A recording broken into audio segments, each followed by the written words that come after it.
anything? No, just let her Yeah, roll. we're just going to let her roll. Okay. Now. Yeah, okay. So we're visiting today with Gerard Parsons.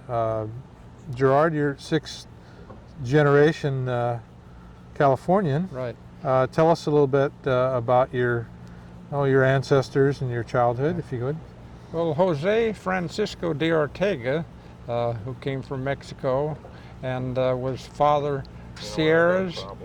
Okay, hold on. What's wrong? Talk to me again.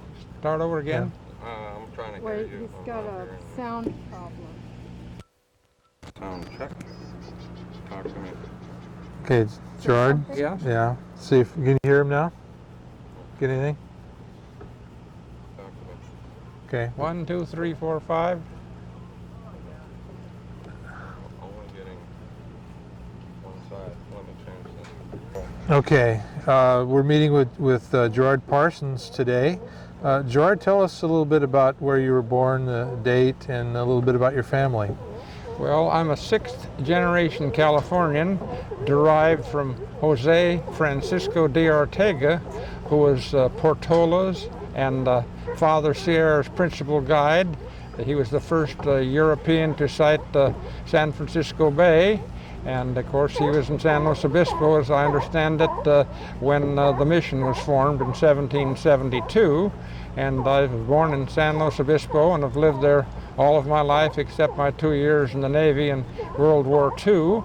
And my brother and I were former owners of the San Luis Mill and Lumber Company. And I was a charter member of the San Luis Yacht Club and one of the founding fathers of the Port San Luis Harbor District. I'm married and have 2 children. Mm-hmm. What year were you born? I was born in 1918. That makes it 83 years young. 83, excellent. And you went to school also in San Luis Obispo? School in San Luis Obispo, and of course my favorite occupation was to go to Avila in the old days and ride our bicycles from San Luis and go to the beach. And then a little bit later on, I've had 2 or 3 different sailboats and enjoyed sailing on San Luis Obispo Bay. Tell us a little bit about the development of Port San Luis. I know Hartford began things essentially at Cave Landing back in the late 1800s. Can you tell us a little bit about that? Well, Cave Landing was started, of course, Port San Luis or Avila Bay was discovered many, many years ago by a Portuguese explorer. And Cave Landing was the first location where commerce came into Port San Luis. As you probably know, San Luis Obispo County was kind of isolated because the only way people could get in or merchandise in or out was by water.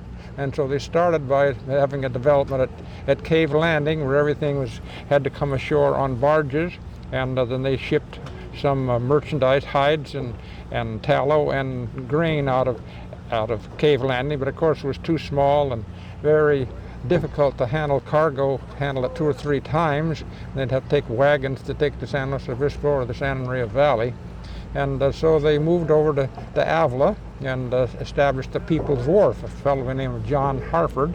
And that helped a lot because they could land material from the cargo booms onto the pier and then had a little cart, they'd take it ashore, and so they didn't have to handle so much.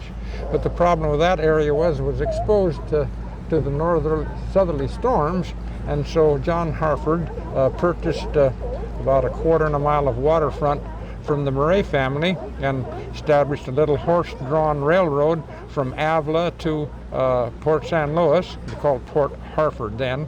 And then at a later date, the Pacific Coast Railroad came into the picture, and Harford sold to them. And so they had schooners had come to Port San Luis, and the merchandise could be unloaded onto the Port San Luis Pier. It was called the Harford Pier at that time. And then the merchandise was taken on this narrow gauge railroad to Santa Maria, to Los Olivos, and to San Luis Obispo. Mm-hmm. And can you tell us anything about the People's Wharf, it was called? Well, the People's Wharf was built near where the Avila Pier is now, and like I say, they could unload their merchandise there with the cargo booms, and so it was a lot easier to handle the merchandise coming, going, more or less the same products, dairy products, going out, and hides and tallow and grain, and of course everything would have to come into this area by vessel, because otherwise people had to have by horse and buggies and stagecoaches, and this really made the area more livable, and merchandise could be brought in and out, mostly from San Francisco.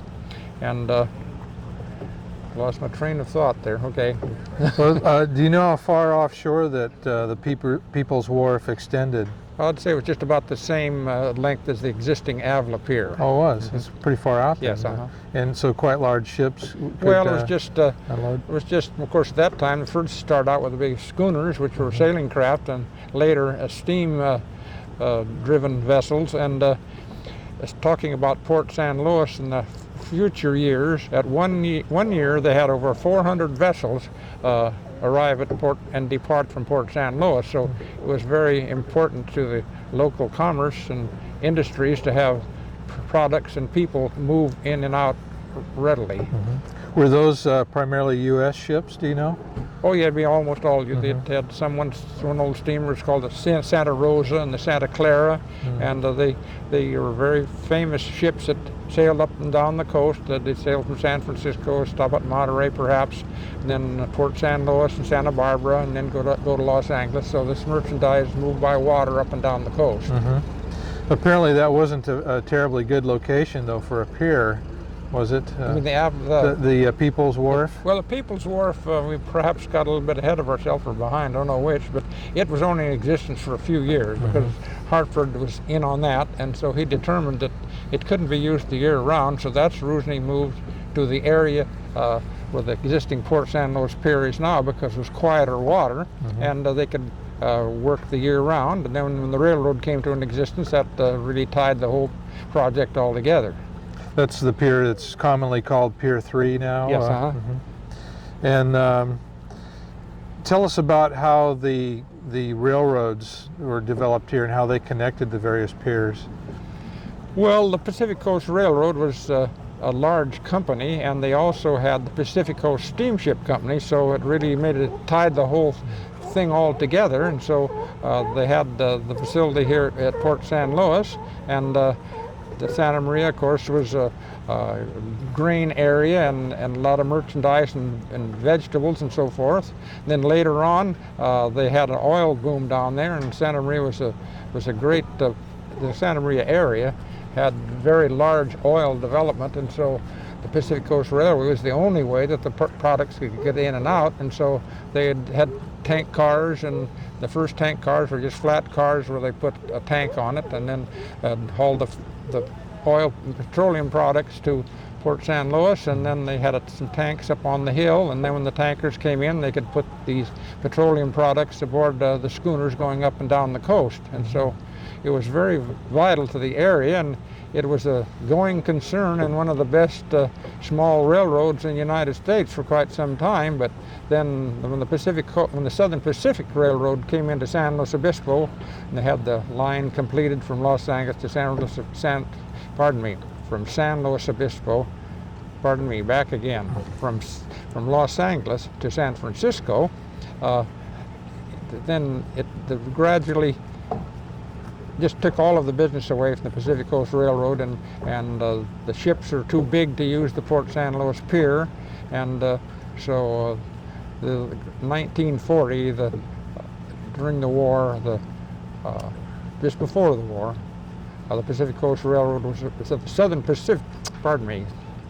The Pacific Coast Railroad was abandoned, and all the trackage and equipment was sold, and of course, we do have this one particular pier at Port San Luis. It was the Avila Pier, which the Union Oil Pier at Avila, and it was a very successful petroleum processing area, and because there's a lot of oil in the Santa Maria Valley and oil in the San Joaquin Valley, and it was pumped over to the port, and Unocal shipped petroleum products all over the world, and it was one of the most active petroleum shipping ports during World War II.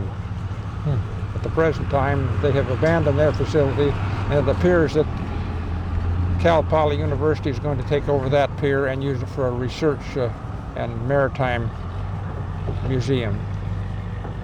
Okay. It appears that following the building of the piers, designing breakwater and building a breakwater became very important. Can you tell us about the breakwater? Can you hold on Yeah, just a second? okay. One second, Bob. Those mics are pretty good, but that Yeah, one. that's okay. Tell us about the breakwaters and how they were built. Well, Port San Luis was still is to this day what is known as an open roadstead. So there's not any actual protection from this harbor the year round. And after Hartford built the Port San Luis Pier, it was called Hartford Pier at that time, there was a need for additional protection, and so the United States Corps of Engineers built a breakwater from Point San Luis. They hauled the rock for the initial breakwater from Morro rock, and then at a later date they had kind of an unusual situation to enhance the breakwater. They took granite from Bishop's Peak in San Luis Obispo. They had a railroad line that went up the peak, and they hauled there on the Pacific Coast Railroad. They brought the stone to Port San Luis, and then later on, when they needed additional stone to help the breakwater, the environmentalists would not allow them to take any stone from Bishop's Peak or from Morro Rock, and so the latest improvement to the breakwater was a stone ship from Catalina Island. And of course, this breakwater is great for the northerly storms, but the Port San Luis and this Avila Beach is open, and an open roadstead, as I said previously, and it does have not any protection from the south. So southerly storms every year do tremendous damage to the area, and many boats are lost because of insufficient breakwaters at Port San Luis. There was a whaling station here at one time too in the 1800s. Yes. Can you tell us anything about the whaling operations? Yeah, the breakwater was built with one small pinnacle right on the center of it, and called Whalers Island is what they call it now. And in the early days, they had a whaling station there where they'd go to sea and bring these whales to the area and process them for the oil and the meat. And it was a successful enterprise for a few years. And then also they have one other little island in the bay called Smith Island. And Smith Island there's homes on it, one home on it, but I think 10 different families lived there at different times until they removed the structures and used the material in Avila Beach to build some homes there. Another important feature locally is the lighthouse that was built around 1890, a few miles north of here. Yeah, after the breakwater was constructed, well, there were still vessels lost at sea or in the nearby area because of insufficient notification of the rock pinnacles and the points that were, because navigation was really rough in those days, and so quite a few vessels were lost, and so the United States government moved in and established a lighthouse at Port San Luis. And this lighthouse was first fired by whale oil, and then kerosene, and then finally by electricity. And a few years ago the whole situation was automated, and the Port San Luis Harbor District now has been granted to the lighthouse property, and the lighthouse still continues as an automated lighthouse, but so there's great plans to open up the lighthouse for a visitor center and so forth. There's an organization that's working diligently to improve and reconstruct the lighthouse, and that should be a worthwhile project. It's a beautiful building. You mentioned the oil industry earlier. Can you tell us a little more about the Union Pier? Apparently it was built around 1914 originally. Yes, the Pacific Coast Railroad originally built the Unocal Pier, and then later on it was sold to Union Oil Company, which is now called Unocal. And like I said previously, the petroleum products came from the Santa Maria Valley and the San Joaquin Valley, And then a few years ago, they had a tremendous storm that completely demolished the pier, and the Union Oil Company built another pier on exactly the same footprints, and only this is a steel and concrete pier, and so it has cathodic protection on it, so the pier is supposed to have an estimated life of 100 years. And as I stated now, the Unocal, having no more need for a pier to ship petroleum products out of the area, now it appears that the California State University will take over the operation and use it for maritime uses. The port has a long history with the yacht club as well. Yes, the yacht club was established by a bunch of local people, Santa Maria, San Luis Obispo areas, that people that wanted. They started out as kind of a sailing club, and then I was one of the charter members of the San Luis Yacht Club, and we eventually built the clubhouse. It was all done by club members and donations and scrounging material. The original budget when the the San Luis Yacht Club was formed was $100 in the budget, and I would estimate that the whole building total cost in funds was probably about $700 or $800. Most of the products were scrounged, and all the yacht club members built it themselves. It's a beautiful building. The yacht club itself was founded in 1937. When was the 1937, and just a small group of mostly sailors. When did you build the building?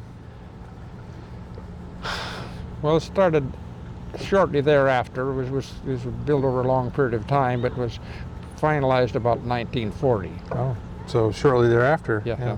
And then, of course, they had this Union Oil cleanup and had this problem at Avila Beach a few years ago, and so they had to take the yacht club and move it and remove the contamination under the yacht club building, and then the yacht club was moved back and has been restored, and it's in excellent shape at the present time. Yeah, it's I think a example of craftsmanship if you can move a building like that and bring it back and have it restored. Yeah. It's pretty good. When was the Harbor District founded? Well, 1954, Senator Al Earhart was our state senator. Talked to Mr. Leo Briscoe, who was one of the founding fathers of the Harbor District, and stated, "Gee, you have a beautiful harbor at Port San Luis. It should be developed and put in public ownership." And so Mr. Briscoe and some of the other people in South County and myself and other people from San Luis Obispo formed the Southern San Luis Obispo County Harbor Development Association, and this group met regularly and determined that the Harbor District should be formed under Section 6000 of the Harbor's Navigation Code, which gave the district the same powers as a municipality, and had an election and determined that the boundaries of the district should be from Diablo Canyon to the mouth of the Santa Maria River, and then in from the sea inland to the top of the Cuesta Grade. It was all supervisorial districts 3 and 4 at that time, and the election was very successful, 4-1 majority, and the original harbor commissioners were elected, and the founding fathers were Briscoe and Davis and Smith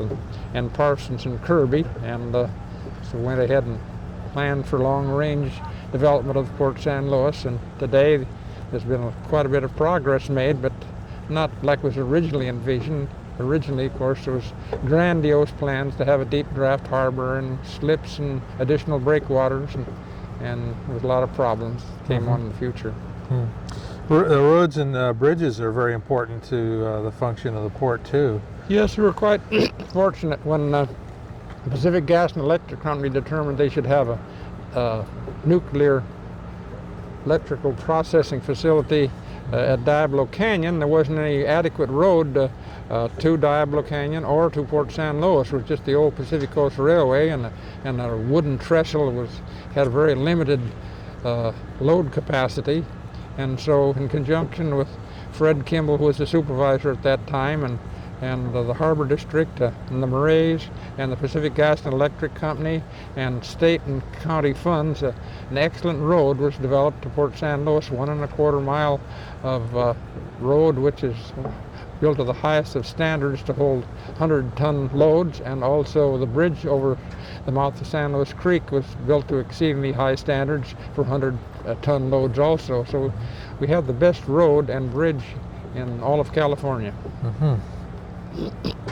And in the 60s, I know there was efforts to improve the fishing facilities here, parking lots and other things. Can you tell us about that? Yes, we determined that we should, on the shore side there was very little parking, and so Harbor District went to the state and borrowed some money and built the existing landfill at Port San Luis, which has got a mobile boat hoist that'll lift boats up to 60 tons, and has a small craft launching facility, adequate parking, and thanks to Jay Elder, the harbor master, he's the harbor manager, not the harbor master,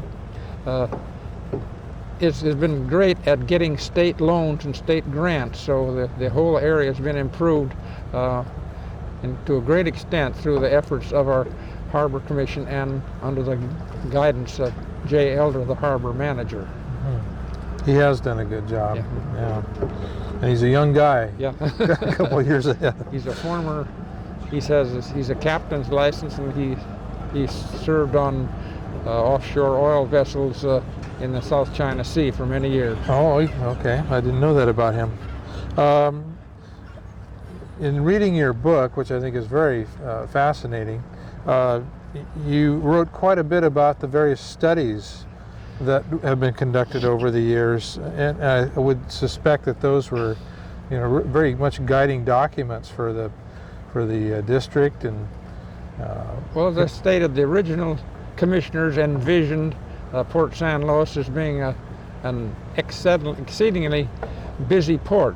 The original goals were exactly what happened at Port Hueneme. Port Hueneme was just exactly the same status as Port San Luis when it was first envisioned, but they were quite fortunate because during World War II, the Sea Bay base was established there, and deep draft facilities were constructed, and Port San Luis commissioners had the same thoughts. And we had had many studies by probably 5 or 6 different consulting engineers as to how the harbor could be developed. First, they determined products that could be moved in and out, and it was determined that those products didn't have enough tonnage to make that part of it pay. And so it was gradually evolved down to a plan which would just be additional breakwaters to protect the harbor from the south, and also small facilities for recreational commercial fishing boats. And the United States Corps of Engineers worked with our consultants for many years, and we went to Congress in the United States, and I personally made 5 trips to Washington, D.C. and testified before appropriations committees, and eventually $1 million of federal funds was spent developing the plans to develop Port San Luis, and we're very hopeful that the plans would move ahead.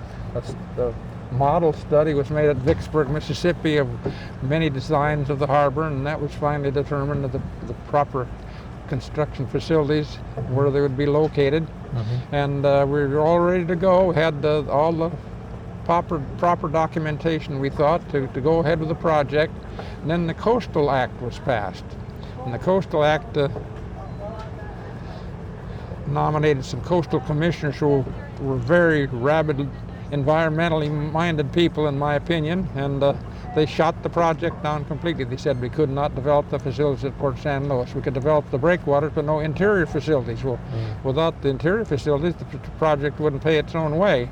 And so the Harbor District took it to the state Supreme Court, and the state Supreme Court determined that the Coastal Commission did have authority to stop the project, and so that kind of made this harbor commissioners and staff quite disappointed because they could not go ahead with these grandiose plans. But I'm personally disappointed because they didn't move along further. But today we have an excellent facility here. We don't have any protection from the south, which is a bad thing, but we do have shoreside facilities in the boatyard, and the pier has been rehabilitated, and so all in all, a lot has been accomplished, but not as much as we originally envisioned. Mm-hmm. I know one of those major features would have been a breakwater kind of out here in the mooring. Yes, that. Or probably just outside of the mooring area. Yeah, and that was to protect the harbor from the south. Like I say, that's the problem at Port San Luis. No, it has no southerly protection between Point Sal and the existing breakwater, and you get a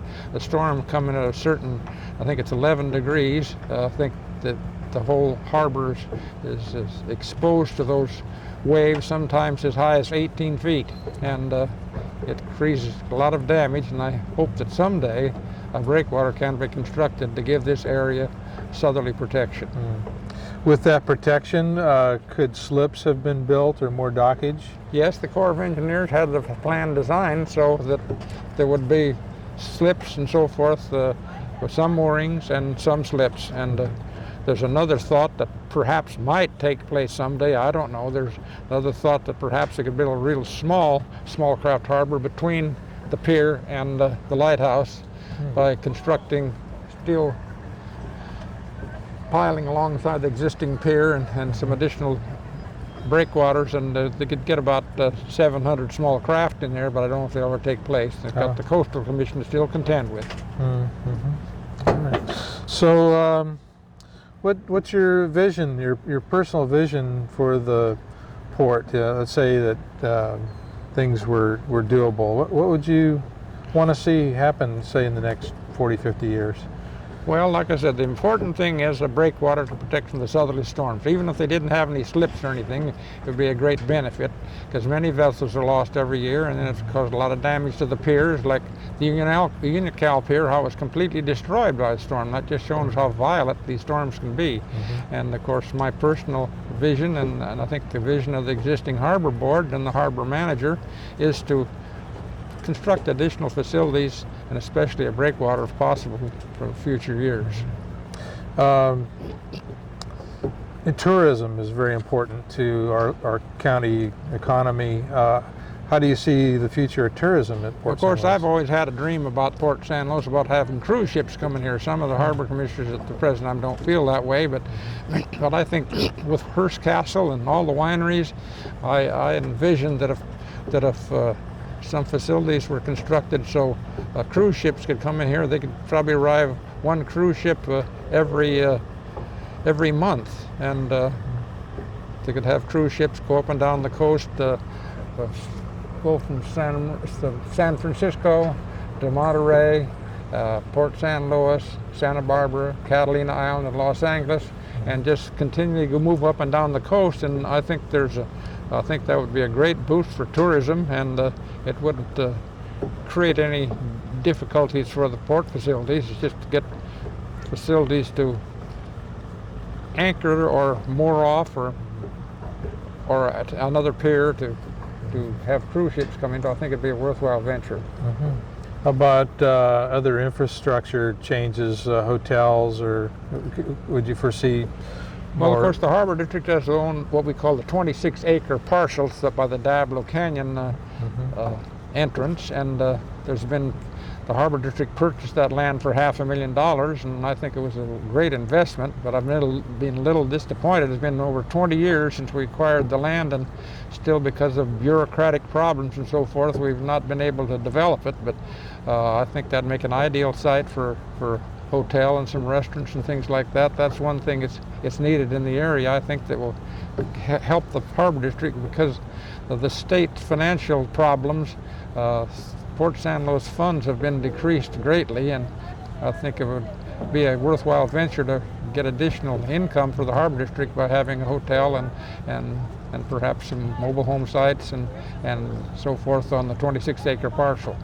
Is that the parcel now that's being used as a boat storage? Yes, it's used for boat storage now, and there's an existing mobile home park that's being phased out.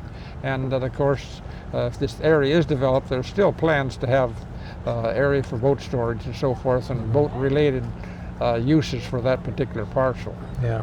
How do you see the evolution of fishing activity here? It's gone through a lot of peaks, and it seems to be in a Yeah. downtrend currently. Well, I mean, I've always been favorably inclined to have all the additional facilities we could have at Port San Luis. They have the ice house out here now, and they have the fish buyers, and but of course, because of these environmental concerns and overfishing and so forth, it appears that the fishing industry will probably decline some, and I'm hoping that it can increase instead of declining, because after all, they put food on the table, and it's very necessary to have commercial fishing, and I hope it'll work out to an advantage to the port and to the area. How about the ethnicity of the community here? You have a lot of different cultures, and you know, I know you're part Salinan. You've told me. Part Salinan Indian and Latin, and well, That's that's kind of quite a a blend here. It's a kind of a technical subject at the present time with all the problems we're having since September the 11th. Yeah. But I think all in all, San Luis Obispo County has a pretty good population variance of different nationalities and cultures. Well, you know, this is a project of the Central Coast Maritime Museum, and you know, with the history of Port San Luis and Avila, and you know, this region, it seems to me that it has a lot to offer to visitors, and you know, certainly the different cultures that have come here, the Portuguese and the Native Americans and Italians, and you know, it's a very compatible blend of people, seems like. It's been a favorable mix, I believe, though, because everybody seems to get along well in San Luis Obispo County. I don't think we have any ethnic problems, and because we have so much of diversified races in our area. Anything else you want to add?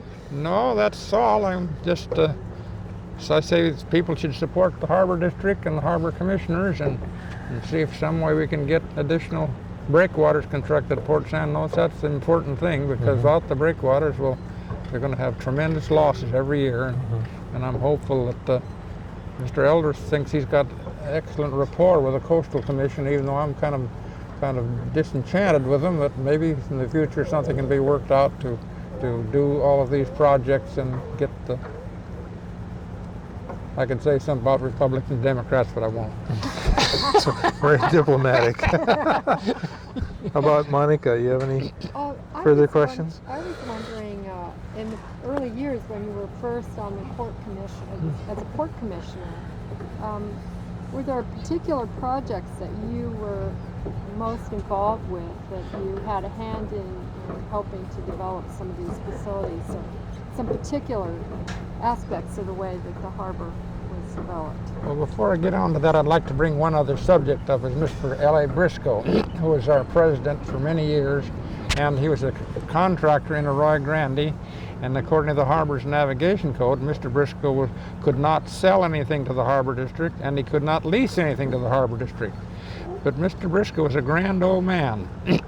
So what he did, he would loan the Harbor Districts then. The crew would want to fix the road or something like that, he'd loan his trucks, he'd loan his equipment, and he even gave the Harbor District, that's the only way he could do it, a crane to the Harbor District, which the Harbor people converted to the pile driver. That's the first pile driver we had, and thanks to Mr. Briscoe and his loaning of equipment and giving us the hoist, he was a grand old gentleman, and he really helped the port. He served for many, many years.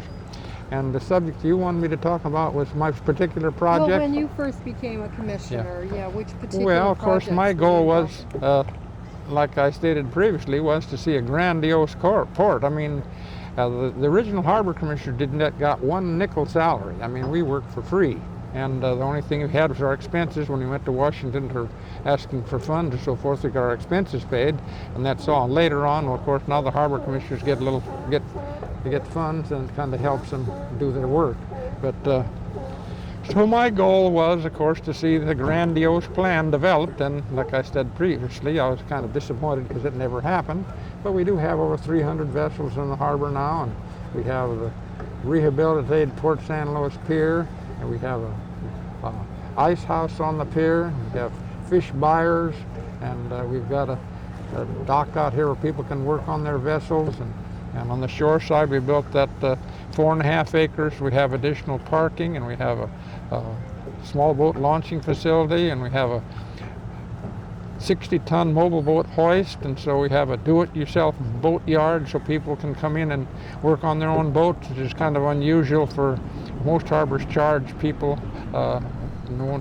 they have to do all the work, but the harbor people have to do it. And so all in all, the pier has been rehabilitated, the breakwater has been maintained, and the harbor district now owns the Point San Luis Light Station, and rehabilitating that, and so all in all, a lot has been accomplished, but personally not quite as much as I wanted, but I guess I should be happy to see what we have here today. Well, I think you can be proud. One thing I didn't ask you about is the role of the U.S. Customs Service in Port San Luis. Yeah, well, Port San Luis has been known for many years as a harbor, I can't think of the word now. Port San Luis is now called a port of entry, and it's always been a port of entry. And through the help of some of our congressional people, and especially Carol Hallett, they've been retained the title of a port of entry. So it's very important if for any future development, because ships from overseas can come and go without any problems. It was quite helpful when you had the Unocal had their pier, and had ships from overseas could come and go, and the harbor master now is a port captain, and with the U.S. Customs Service. And so if the ever does open up to be for cruise ships or other types of commerce in and out of Port San Luis, being a port of entry was quite an asset. Mm-hmm. And that requires that the personnel here be deputized, is that correct? Yes, Jay has a very limited salary, but he can do all the particular procedures that any custom port on San Luis Obispo, or I mean, it's California or the United States. Mm-hmm. Well, I was born in Santa Catalina Island, and this port always it has that flavor to me of Avalon. I wonder if you put a casino out here at Cave Landing, could we turn this into another Avalon, you think? That'd be great. I think. Like that. Anything to improve the commerce and there you go. And the complete area of the county. I think Port San Luis could fit into the picture very easily, readily. I understand that the port actually offered the Central Coast Maritime Museum some land to build their museum. Is that something that you know about? Well, I'm not familiar with that. That's a little out of my jurisdiction, Okay. to be truthful with you. Yeah. Well, I think it'd be pretty good. Yeah, I've been off the harbor board for many, many years, so I've still got my hand in and try to get together with Jay and chat about the facilities and what's going on. But of course, I don't have a vote anymore. I'm not a harbor commissioner, but I see what's going on, and it seems like that people are doing a great job. Going to restore any more automobiles in the future? Myself? Yeah. No, like I told you previously, I had Model Ts and Model A's and a 32 Chevrolet. When I got to be 80, I wanted to have something luxurious, so I got my 55 Caddy now, and having a lot of fun with that. So, antique nice cars car. has been one of my hobbies, besides sailing and being on the Harbor Commission for many years. Yeah. Thanks, Gerard. Okay, thank you. I think we got her done. It's been a pleasure. Yes, sir. Thank you. My talking's not as good as it could be, but No, I do that's the best good. I can. You know what? Actually, When you're you get to quite be good at it. 83, the wrong words come out once in a while. It's not what your brain says to say, but it Well, doesn't. I was thinking when you were working your thoughts through on the railroads, I realized you've been working on the book on it most recently, and I know that when all of that information is so immediate in your mind, you got it all stacked up there, and you jump ahead of yourself. There's two books you should read, really. You should, besides my book, you should read Ships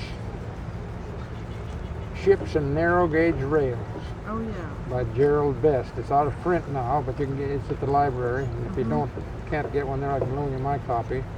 And then there's another book that's been out this last year called Pacific Coast Railroad.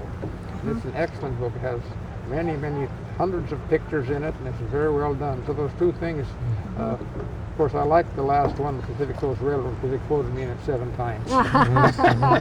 You know, Gerald, did you have any secrets about yourself you want to divulge here? I told Well, you Travis was a poet. And Most I enjoy writing. I mean, you know, I've had a lot of fun writing. I flunked English in school, but I write a monthly article with the San Luis Yacht Club now, and I'm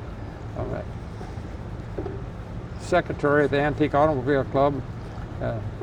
Antique Automobile Club of America in San Luis Obispo, and so I write a little story in there every month, and so I've submitted some articles in some automobile magazines that have been published nationally. Small little things, not very big, but it's great to write something and then have them print it and see your name in print. yeah, that's great. Since you mentioned your book, Gerard, could you tell us about the book project, the history book that you wrote of the... How I did it, or what? Yeah, kind of what your idea was and your goals. And Well, the thing of it was, of course, the original harbor commissioners have all passed away except myself. I was the youngest member of the harbor commission, and so naturally they're all gone now. And so when the last harbor commissioner passed away, I figured, well, gee, we ought to document this thing some way. And I hadn't done any writing at all at that particular time, and so I just gathered all the facts together, and with the cooperation of a real good secretary to type it out and help me lay it out, we made this book that I published. I only made a couple of hundred copies, 3 different little runs, and I don't call it a book, I call it a mini book. And but then after we'd sold about the 200 copies, that the demand died, and so I didn't print it anymore because it's just been a waste of time. I have a friend that made a nice book on antique automobiles, and he had the run that he had to get had to be 1,000 copies, and so he had his 1,000 copies printed, and he still got about 600 of them. So I didn't want to go that route. So I had fun digging all the facts up and talking to relatives of some of the commissioners, former commissioners, to see where they were now and so forth and so on. So I put all the facts together, and with the help of the secretary, we made a mini book, and which is in the Cuesta Library and the Cal Poly Library and the San Luis Obispo Library. The Corps of Engineers have a copies, and the Harbor Commissioners have copies. And so I think it was a very worthwhile effort, and it was a lot of fun on my part to document all that thing while I'm still alive, because when I'm gone, there won't be anybody to write it. Right. You know, some of the photographs you have would be quite useful for this project. It might be, you know, good sometime if we could duplicate those. The ones of the model I found very interesting. Yes, Yeah. Well, of course, best to see Jay. I mean, it had comprehensive Corps of Engineers. We had two plans: the General Design Memorandum number 1 from the Army Corps of Engineers, and General number 2, and so that's got all the. Each of those books are about 3/4 inch thick that the Corps worked up, and so it'd be a good idea to see Jay if he wants to get some additional information, because he has all that stuff documented. I had all that stuff in hand, but I figured, well, I'm not going to be here forever, so I turned everything I had over to the Harbor Board, and they have it in their library. Oh, okay. So they have a library archive then? Yeah. Excellent. Good. All right. Well, my next assignment is not near as fun as this one, but I don't know. to go see my dentist. So. Anyhow, Okay, ladies and gentlemen, it thank surely you. has been fun. I enjoy it. Thank Good you deal. very much. Yeah. So Jay and I are going to lunch, I Yes. guess. All right. Sounds Mic good. off. Let me get this mic off of I thought you were here.